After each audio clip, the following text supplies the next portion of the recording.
Mense, ek is Chris Swanepoel en ek is van Lewende Woord Richards Bay.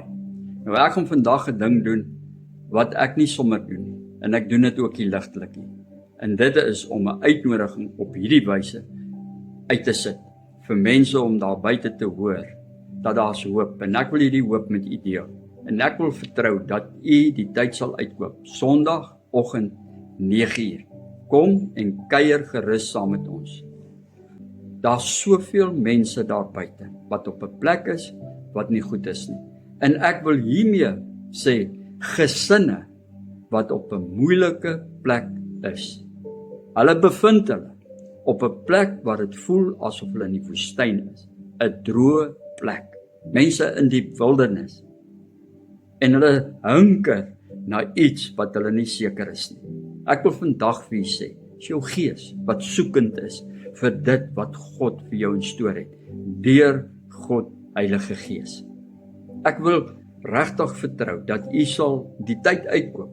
Ja, as jy vanaand in 'n situasie is waar jy nie weet wat die dag van môre vir jou gaan oplewer nie. Jy het die Here nodig. Kom luister.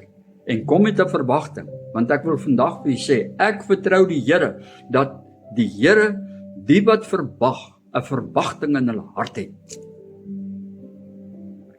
Die Here hulle verwagting sal ontmoet. Ek wil vir u lees. Hy sê daar in Jesaja 43 en hierdie is ons kerngedeelte waaruit ek gaan deel.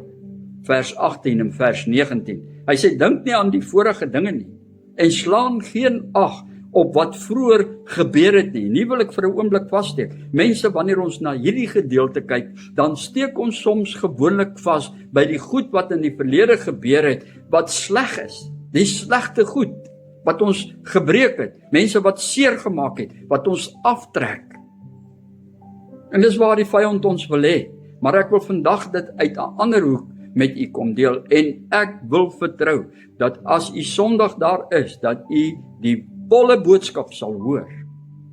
En nie net die boodskap nie, maar ook hoe die Here bonatuurlik jou omstandighede kom aanspreek. Nie net jou as persoon nie, maar ook jou en jou gesin. Luister, die Here se hart is dat ek en jy moet weet dat hy wil vir ons groter dinge doen. Baie groter as wat hy in die verlede vir ons gedoen het. En as ons by die goed in die verlede vashou, die groot werke wat God gedoen het, dan is ons geneig om die Here te beperk, wanneer ons die Here vertrou vir deurbrake. Mense, God wil 'n nuwe ding doen. Ek lees, hy sê, kyk, ek gaan iets nuuts maak. Nou sal dit uitspruit. Sal julle dit nie merk nie? Ja, ek maak 'n pad in die woestyn, rivier in die wildernis. Mense, ek vertrou die Here vir strome van lewende waters, man, fonteine wat dalk dormant lê, wat gaan opborrel, gedryf, geïnspireer deur God Heilige Gees, wat deurbreek, mense, en omdat ons in die Here glo, luister, strome van lewende waters op sal spring en uit ons uit sal vloei, en die Here bonatuurlik deurbrake bewerkstellig vir elke gesin wat die Here vertrou. Miskien is jy 'n pa, 'n moeder, en julle kinders is nie meer in die huis nie. Wil jy nooi, moet dit nie mis nie. Kom vertrou die Here vir jou kinders en hulle gesinne, waar hulle ook al is. God se hart was nog altyd familie, gesinne. En daarom wil ek u nooi. Kom op, kom kuier saam met ons en vertrou en kyk hoe die Here bonatuurlik vir jou gaan onderneem. Tot sover. Ek wil nie verder praat nie. Kom kuier saam met ons en kyk wat die Here vir jou gaan doen. Die Here seën. Totsiens.